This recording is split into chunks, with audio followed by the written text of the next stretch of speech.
नमस्कार। ब्रेक के बाद खबरों में एक बार फिर से आपका स्वागत है। मैं हूं हेमलता और खबरों की शुरुआत करते हैं राजधानी रांची से। रांची के लालपुर पुलिस ने 2 बाइक चोर गिरोह का भांडाफोड़ करते हुए कुल 7 सदस्यों को गिरफ्तार किया है।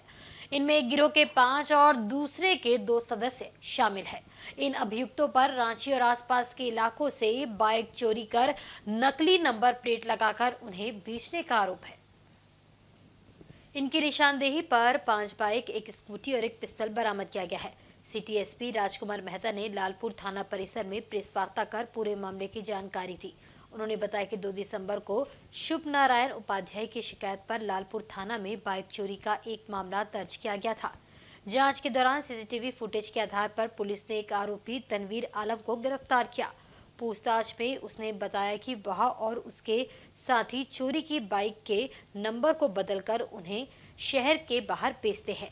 उनकी निशानदेही पर चोरी की 5 मोटरसाइकिल बरामद हुई और गिरोह के अन्य 4 सदस्य अर्जुन महतो उर्फ चितरंजन महतो, वासुदेव दास, रोशन दास और भरत दास को भी गिरफ्तार किया गया।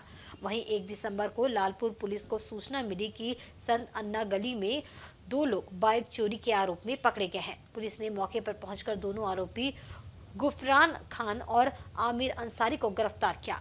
इनमें गुफरान खान उर्फ छोटू के पास से एक पिस्तौल बरामद हुई। पूछताछ में उसने बताया कि वह बाइक चोरी के समय पिस्तौल अपने पास रखता था। उसने भीड़ से बचने के लिए पिस्तौल नाले में छुपा दी थी, जिसे पुलिस ने बरामद कर लिया। दिनांक 1 तारीख को सदर थाना क्षेत्र से मोहम्मद नसरुद्दीन का एक बाइक चोरी करके एक 2 अपराधकर्मी के द्वारा भागने की सूचना प्राप्त हुई, जिसकी चोरी हुई थी।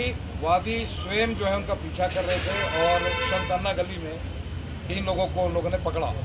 पकड़ने के उपरांत एक व्यक्ति के द्वारा वहां से भाग गया और 2 व्यक्ति जो हैं वो वहां पकड़े गए। पकड़ने के उपरांत उनके पास से चोरी की जो बाइक है वह बरामद किया गया है। उस सिलसिले में लालपुर थाना में एक कांड दर्ज किया गया। जब उसे ला करके यहाँ पूछताछ की गई तो पूछताछ करने के उपरांत इसने बताया कि इसका नाम मोहम्मद गुफरान है, मौलाना आज़ाद कॉलोनी का है, और दूसरा मोहम्मद आमिर है, वह भी मौलाना आज़ाद के हैं। इनसे कड़ाई से पूछताछ करने पर पता चला भागते क्रम में इनके द्वारा एक पिस्टल जो है वो नाले में छुपाया गया। पुनः इनके निशानदेही पर एक पिस्टल जो है हम लोगों ने बरामद किया है। इनके पास से एक चोरी की मोटरसाइकिल जो है उसकी बरामदगी हुई है। तीसरा व्यक्ति एक भागा है, जिसकी अभी पता हम लोग कर रहे हैं। दूसरा कांड जो है इसमें और बताना चाहेंगे कि मोहम्मद गुफरान जो है वह एक शातिर अपराधकर्मी है और इसके द्वारा जो है कई गंभीर मामले इसके विरुद्ध दर्ज हैं। लगभग 13 कांड में यह हत्या, चोरी और आर्म्स एक्ट के केसेस में यह जेल जा चुका है और यह एक शातिर अपराधकर्मी है, जिसको आज गिरफ्तार किया गया है और जेल भेजा जा रहा है। झारखंड के राज्यपाल संतोष गंगवार, मुख्यमंत्री हेमंत सोरेन और गांडेय विधायक कल्पना सोरेन ने मंगलवार को परमवीर चक्र विजेता अमर वीर शहीद अल्बर्ट एक्का के शहादत दिवस पर उन्हें श्रद्धांजलि दी। साथ ही उन्होंने देश के प्रथम राष्ट्रपति और भारत रत्न डॉक्टर राजेंद्र प्रसाद की जयंती पर उन्हें भी नमन किया। उन्होंने अल्बर्ट एक्का चौक और राजेंद्र चौक में स्थित उनकी प्रतिमा पर पुष्प चक्र अर्पित कर श्रद्धांजलि दी। राज्यपाल ने शहीद लांस नायक अल्बर्ट एक्का के अद्वितीय साहस, वीरता और मातृभूमि के प्रति अटूट समर्पण का उल्लेख करते हुए कहा कि उनका जीवन संपूर्ण देशवासियों के लिए न केवल प्रेरणा का स्रोत है, बल्कि उनके बलिदान और वीरता की गाथा हमेशा अमर रहेगी।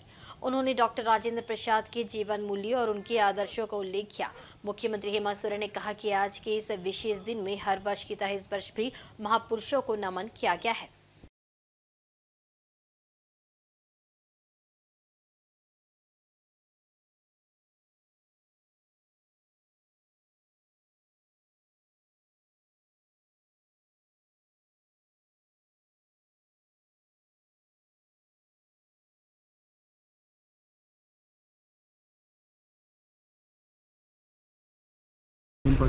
आज 2 महापुरुष का आज अल्बर्ट एक्का का शहादत दिवस है। राजेंद्र प्रसाद जी भी प्रत्येक मोहताज में हर साल की तरह इस साल भी हम लोग यहाँ पर इनके इस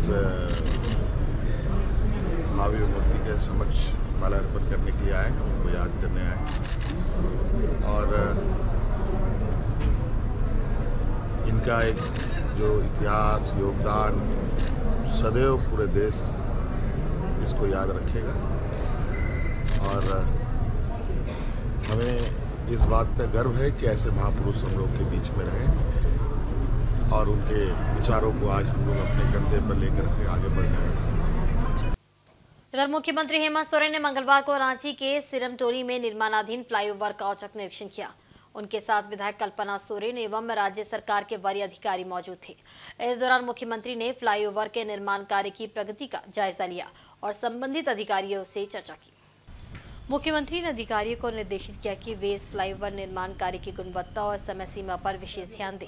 फ्लाईओवर निरीक्षण के उपरांत मुख्यमंत्री हेमंत सोरेन ने मीडिया को संबोधित करते हुए कहा कि पूर्व में भी राज्य सरकार द्वारा कांटाटोली से सिरमटोली चौक तक बने फ्लाईओवर परियोजना को निर्धारित समय सीमा से पहले ही राजधानी वासियों को समर्पित किया जा चुका है।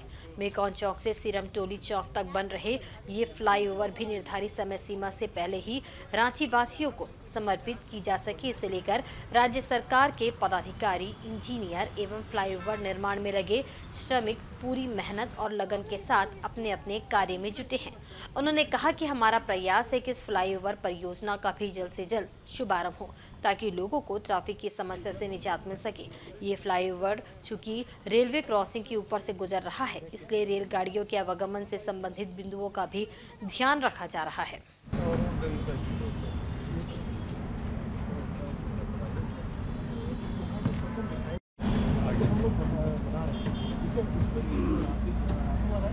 वो भी डबल डेकर तो वहाँ भी कर सकते हैं double decker like 2 lens travelling के लिए नहीं है ऊपर।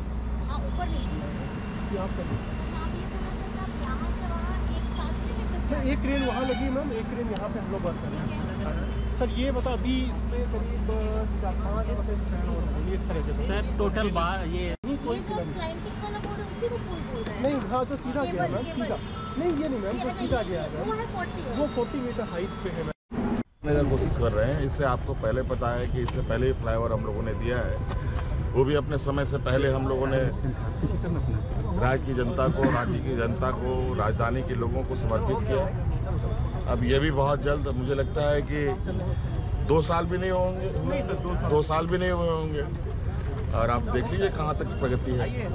अब चूँकि रेलवे क्रॉसिंग है, ट्रेनों का भी आवागमन है, तो सभी चीज़ों को ध्यान में रखते हुए पूरे जी जान के साथ यहाँ के इंजीनियर्स, यहाँ के लेबर्स, जो हमारे जो काम करने वाले लोग हैं, काफ़ी मेहनत के साथ और लगन के साथ लगे हुए और हम लोग का प्रयास है जल्द से जल्द हम लोग, चूँकि आपको पता है एकमात्र यहाँ पर एक रेलवे क्रॉसिंग है जो बहुत पुराना हो चुका है और इसके बनने के बाद मुझे लगता है कि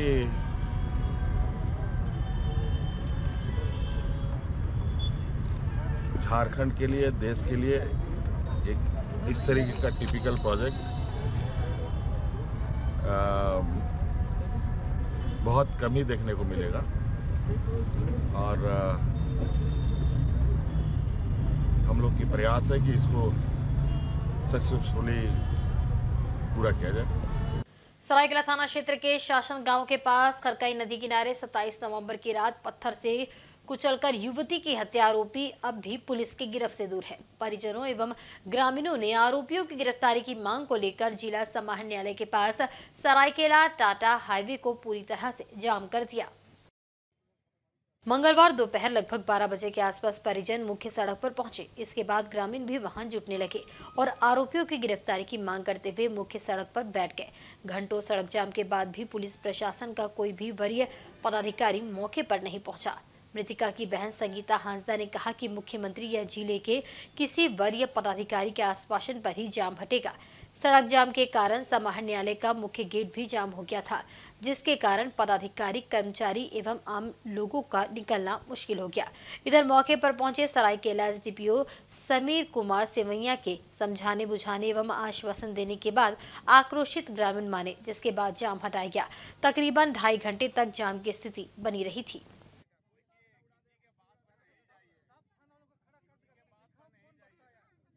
क्या हुआ, इनका मर्डर हुआ, रेप करके मार करके फेंक दिया।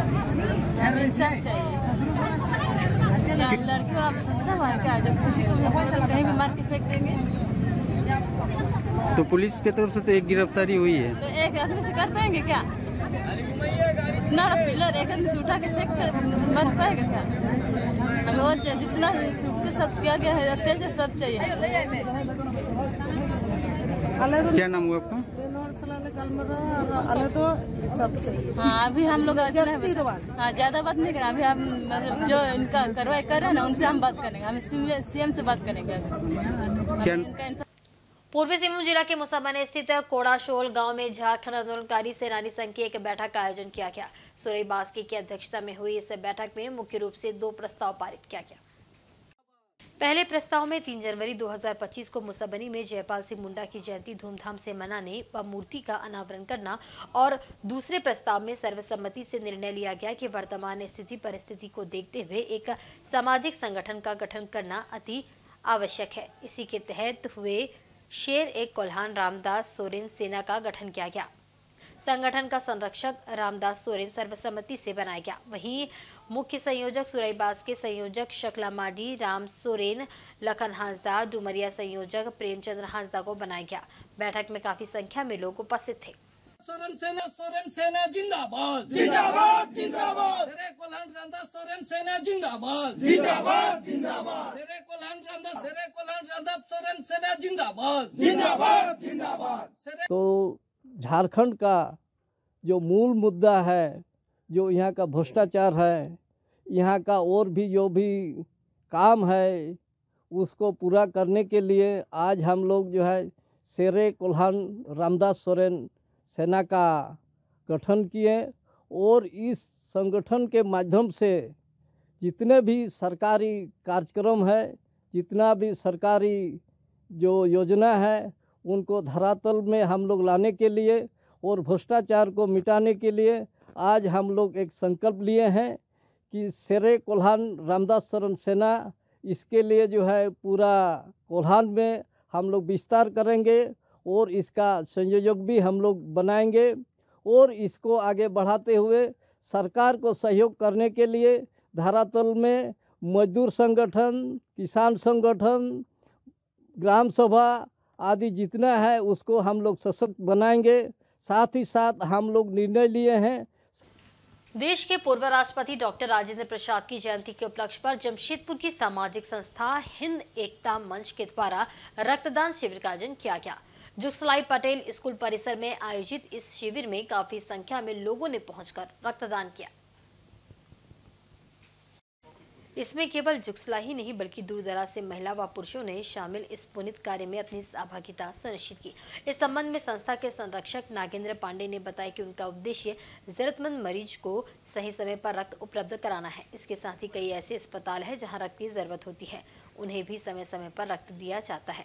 उन्होंने बताया कि हर वर्ष संगठन द्वारा 200 से 250 यूनिट रक्त संग्रह करने का लक्ष्य निर्धारित कर शिविर लगाया जाता है। दूसरी तरफ महिला रक्तदाता सिमरन कौर ने रक्तदान शिविर में महिलाओं की कम सहभागिता पर अफसोस जताते हुए महिलाओं को रक्तदान शिविर में बढ़ चढ़कर हिस्सा लेने का आग्रह किया।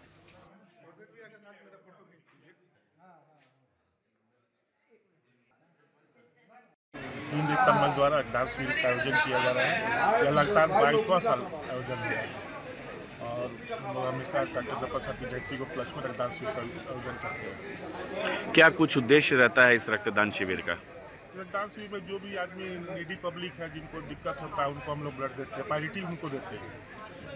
कैंसर अस्पताल को भी हम लोग 5 यूनिट देते हैं और जो भी क्षेत्र के जो गरीब आदमी है, जिनका कोई साधन नहीं है ब्लड देने का, उनको हम सेवा देते हैं। कितने यूनिट रक्त संग्रह करने का आपका लक्ष्य रहता है और हर वर्ष कितना यूनिट आप?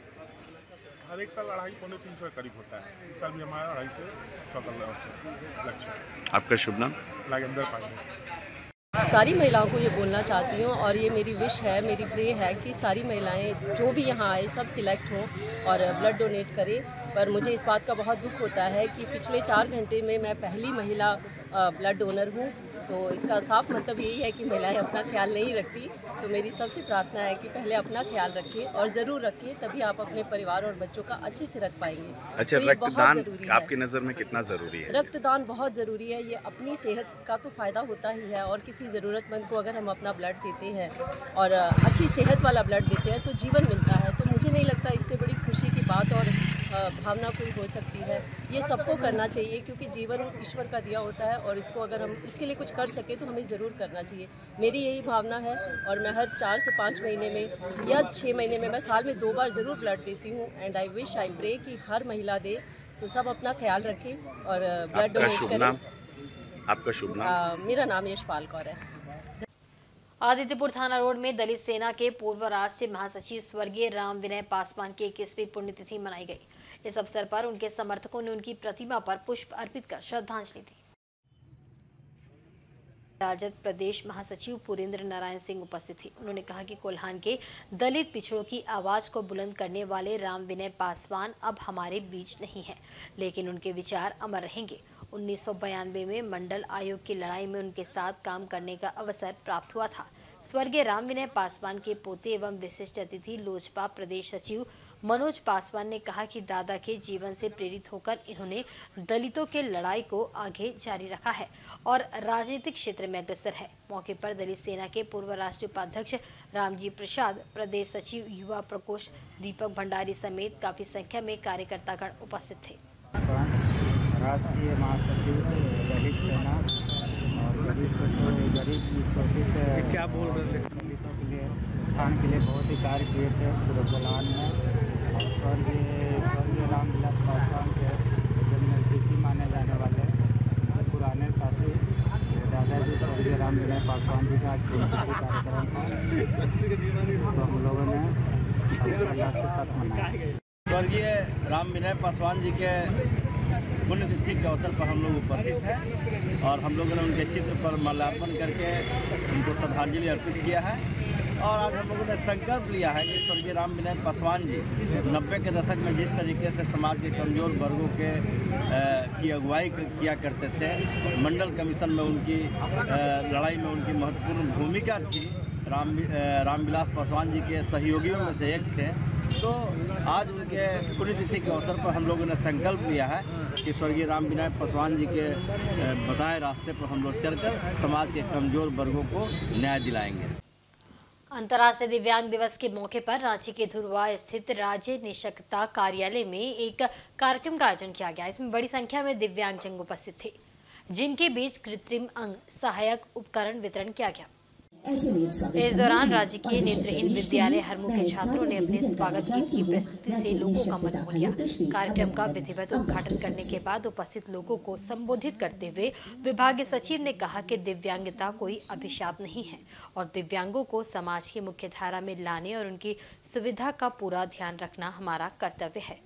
समाज कल्याण विभाग के निदेशक किरण कुमारी पासी ने कहा कि केंद्र और राज्य सरकार द्वारा दी जाने वाली सुविधाओं का लाभ दिव्यांगजनों को दिलाने के लिए समाज कल्याण विभाग तत्पर है। दिव्यांग भाई बहनों के लिए कुछ कर गुजरे, उसको रीअसर्ट करने का मौका है। सरकार की कई तरह की योजनाएं आती हैं, चलती हैं, लेकिन जिस सेंसिबिलिटी के साथ, जिस संवेदनशीलता के साथ इम्प्लीमेंट किया जाना चाहिए, उसमें कभी कभी कुछ त्रुटि दिखती है। तो हम इस मौके पे स्वयं को भी प्रतिबद्ध करते हैं, संकल्प से बांधते हैं कि संवेदनशीलता में हमारे स्तर से कोई कमी न हो। भारत सरकार की सभी योजनाएं जो कि दिव्यांगता श्रेणी में आए हुए हमारे नागरिक बच्चे, उनके लिए सारी योजनाओं का हम लोग संचालन करते हैं। राज्य सरकार की तरफ से भी कई सारी योजनाओं का संचालन किया जाता है। शिक्षा, स्वास्थ्य, रोजगार के प्रति सरकारी जितनी भी योजनाएं हैं, सभी को दिव्यांग श्रेणी के सभी बच्चों को और नागरिकों को इसकी सहूलियत देने के लिए सामाजिक सुरक्षा, समाज कल्याण विभाग पूरी तत्परता से लगा हुआ है और हम लोग ये कर रहे हैं। इधर कार्यक्रम में मौजूद पैरा ओलंपिक खिलाड़ी और दिव्यांग क्रिकेट कंट्रोल बोर्ड के राष्ट्रीय अध्यक्ष मुकेश कंचन ने कहा कि राज्य में दिव्यांगों के कल्याण के लिए अभी बहुत कुछ करने की जरूरत है। जो काम दिव्यांगजनों के लिए होना चाहिए था, वो अभी तक आपको धरातल पर नहीं दिखेगा। ना ही कहीं हॉस्पिटल में या पब्लिक प्लेस में आपको रैंप की व्यवस्था नहीं मिलेगी, कहीं भी आपको व्हीलचेयर की व्यवस्था मिलेगी। और जो पेंशन की योजना कही गई थी 2500, वो भी अभी तक लागू नहीं किया गया, जबकि मैया सम्मान के तहत महिलाओं को अगला नाम होगा राजीव कुमार झा। राजीव कुमार झा और भी कई सारी चीजें sports Rajiv Kumar Jha hearing aid आपको प्रदान किया जा रहा है। राजीव कुमार झा नहीं हुआ, आज के कार्यक्रम का यंत्र आपको। रांची में भाजपा ने परमवीर चक्र विजेता लॉन्स नायक अल्बर्ट एक्का के शहादत दिवस एवं भारत के प्रथम राष्ट्रपति राजेंद्र प्रसाद की जयंती मंगलवार को मनाई। इस अवसर पर भाजपाइयों ने उनकी प्रतिमा पर श्रद्धा सुमन अर्पित कर श्रद्धांजलि दी। भाजपा प्रदेश कार्यकारी अध्यक्ष डॉक्टर रविंद्र कुमार राय ने अल्बर्ट एक्का चौक स्थित शहीद अल्बर्ट एक्का की प्रतिमा पर श्रद्धा सुमन अर्पित कर उनकी वीरता को याद किया। वहीं देश रत्न डॉक्टर राजेंद्र प्रसाद की भी जयंती के अवसर पर रविंद्र राय समेत अन्य भाजपाइयों ने डोरंडा स्थित राजेंद्र चौक पर उनकी प्रतिमा पर पुष्प अर्पित कर स्मरण किया। सरायकेला थाना क्षेत्र में हुए संजना हांसदा हत्याकांड की गुत्थी पुलिस ने सुलझा ली है। संजना की हत्या उसके प्रेमी ने ही कर दी थी और फरार हो गया था। मंगलवार को जिला मुख्यालय में एक प्रेस वार्ता आयोजित कर एसपी मुकेश लोनायत ने मामले का उद्भेदन किया। एसपी ने बताया कि मृत युवती का सीनी ओपी क्षेत्र अंतर्गत चड़क पत्थर निवासी रोहित मुर्मू के साथ प्रेम प्रसंग चल रहा था। इस बीच बीते 27 नवंबर को आरआईटी थाना क्षेत्र अंतर्गत मीरुडी निवासी संजना प्रेमी से मिलने खरकई नदी किनारे शासन गांव गई थी, जहां हत्यारे रोहित मुर्मू ने उसके साथ जबरन संबंध बनाने का प्रयास किया। जब युवती ने इसका विरोध किया तो पत्थर से कूचकर हत्या कर दी। एसपी के अनुसार आरोपी ने पत्थर से कुचलकर हत्या किए जाने का जुर्म कबूल किया है। मंगलवार को पूछताछ के बाद पुलिस ने आरोपी प्रेमी को न्यायिक हिरासत में जेल भेज दिया। पुलिस ने घटनास्थल से आरोपी के मोटरसाइकिल, मृतिका का चप्पल, मोबाइल फोन आदि बरामद किया है। बता दें कि इस घटना से आक्रोशित ग्रामीणों ने मंगलवार दोपहर सरायकेला डीसी ऑफिस गेट को भी 2 घंटे तक जाम रखा था। सरायकेला थाना अंतर्गत ग्राम शासन में खरकई नदी किनारे एक करीब 20-22 की उम्र की महिला की एक लाश मिली थी। तो लाश को देख के ऐसा लग रहा था कि किसी के द्वारा उसकी हत्या कारित की गई है। इस कांड में विधिवत प्राथमिकी दर्ज करते हुए अनुमंडल पुलिस पदाधिकारी सरायकेला के नेतृत्व में कांड के उद्भेदन और जो गिरफ्तार अभियुक्त हैं उसकी गिरफ्तारी हेतु एक एसआईटी का गठन किया गया। एसआईटी के द्वारा प्रारंभ में मानवीय और तकनीकी साक्ष्यों के आधार पर जो मृतिका है उसकी पहचान स्थापित की गई और पहचान स्थापित करने के 24 घंटे के अंदर जो इस घटना को कारित करने वाले अपराधकर्मी की गिरफ्तारी की गई। पूछताछ के क्रम में ज्ञात हुआ कि जो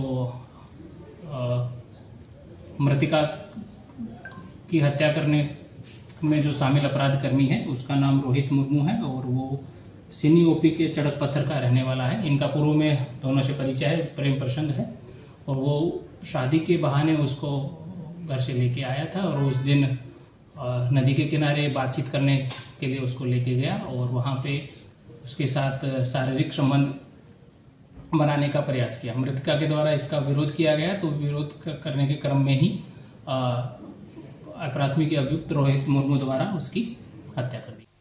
और आज के बुलेटिन में बस इतना ही। कल फिर हाजिर होंगे कुछ नई खबरों के साथ। तब तक देखते रहें झारखंड न्यूज। नमस्कार।